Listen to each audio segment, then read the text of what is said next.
Alors ça, c'est injuste. C'est vraiment trop injuste. Coiffé d'une coquille d'œuf à moitié brisée sur la tête, le pauvre petit poussin noir du nom de Calimero est créé en 1962, répétait tout le temps cette phrase « C'est vraiment trop injuste !» Se plaindre, ça fait du bien, et peut-être suis-je le premier à me plaindre, mais il y en a pour qui c'est presque un sport national. C'est précisément ce que l'on appelle le syndrome de Calimero qui désigne les personnes qui se plaignent en permanence et voient tout en noir. Il faut savoir en tout cas que ces plaintes en fait cachent une douleur plus profonde. Certains Calimero peuvent avoir subi une profonde honte, de l'humiliation, une sensation de rejet et d'abandon. Or, pour cacher une préoccupation trop intime, la plainte est dirigée vers des questions superficielles, comme le retard du train ou le café trop chaud. Le Calimero met en exergue quelque chose de bénin, mais ces éléments légers traduisent une souffrance plus profonde, comme un manque de confiance en soi ou un état de soumission. Cependant, et paradoxalement, ce sont aussi des personnes fort nombrilistes. Alors ça, c'est injuste. C'est vraiment trop injuste.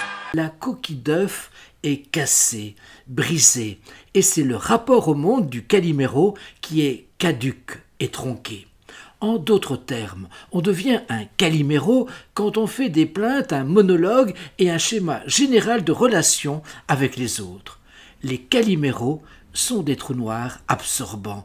Ils vont s'entourer de sauveurs et ces relations peuvent durer un certain temps, jusqu'au moment où tout cela explose, car Calimero va tout mettre en œuvre pour mettre en échec les tentatives entreprises pour l'aider.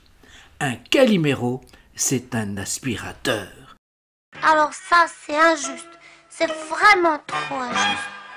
Pour arrêter d'être un Calimero, il faut tout d'abord reconnaître que l'on en est un. C'est déjà gagné, ou presque. Il s'agit, à partir de là, de mettre des mots sur l'origine de son trouble et prendre du recul par rapport aux événements. Se replacer aussi comme « je », non pas comme un objet sacrificiel, un objet de souffrance, mais en tant que sujet, en étant bienveillant avec soi et avec les autres. Une aide thérapeutique est efficace, dans la mesure aussi où l'on a usé tout son entourage. Il faut reconnaître qu'il est quand même de plus en plus difficile dans notre société d'échapper à la victimisation. Il y a en effet une sorte de sublimation de la victimisation via les avocats et les compensations financières. Ce qui se vit aux États-Unis déborde désormais aussi chez nous. Il ne faudrait pas que la victime devienne elle-même agresseuse ou soit dans la pure revendication, même si, naturellement, il y a des doléances qui sont tout à fait légitimes.